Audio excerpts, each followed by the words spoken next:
Prime Minister Zoran Milanovic presented the government's first annual report in Parliament today according to new parliamentary rules. In his speech, Milanovic explained that the only intention of the controversial amendment limiting the European arrest warrant to political crimes committed after 2002 had been to protect Homeland War veterans from prosecution in EU member states. He also said the Croatian government would continue to argue for a level playing field for all EU member states in terms of judicial cooperation. In terms of the economy, Croatia's Prime Minister said that in order to reduce the state deficit to under 3%, interventionary measures would be combined with reforms.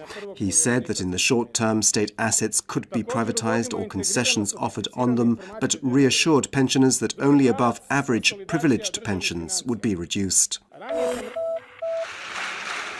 German Chancellor Angela Merkel, following her historic third-term election victory this weekend, was asked yesterday if she intended to visit Croatia as promised, to which she said that she would gladly once she had formed a new government. Merkel also said that she hoped Croatia would respect everything it had agreed to when joining the European Union, a reference to the ongoing dispute between Zagreb and Brussels over the implementation of the European arrest warrant. Both Croatian President Ivo Josipovic and Foreign Minister Vesna Pusic, attending the 68th UN General Assembly in New York, have commented on Chancellor Merkel's statement. Josipovic said it was well-intentioned, while Pusic remarked that perhaps Merkel had been too occupied with her election campaign to have realized that Croatia was now in line with its commitments. As the strike of doctors, nurses and medical technicians working in Croatian hospitals enters its 7th day, new talks began this morning between Health Minister Rajko Ostojic and union representatives. If the two sides are able to resume a dialogue, then negotiations over a new collective agreement might resume on Wednesday.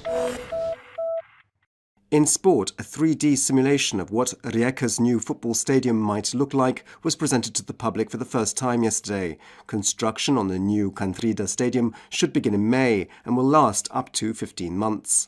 During that time, Rijeka will play its local and European matches in Pula.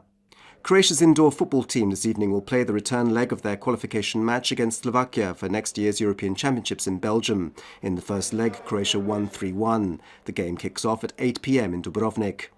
Zagreb's Mladosti Water Polo Club tomorrow begin their bid towards the Champions League at a qualification tournament in Naples.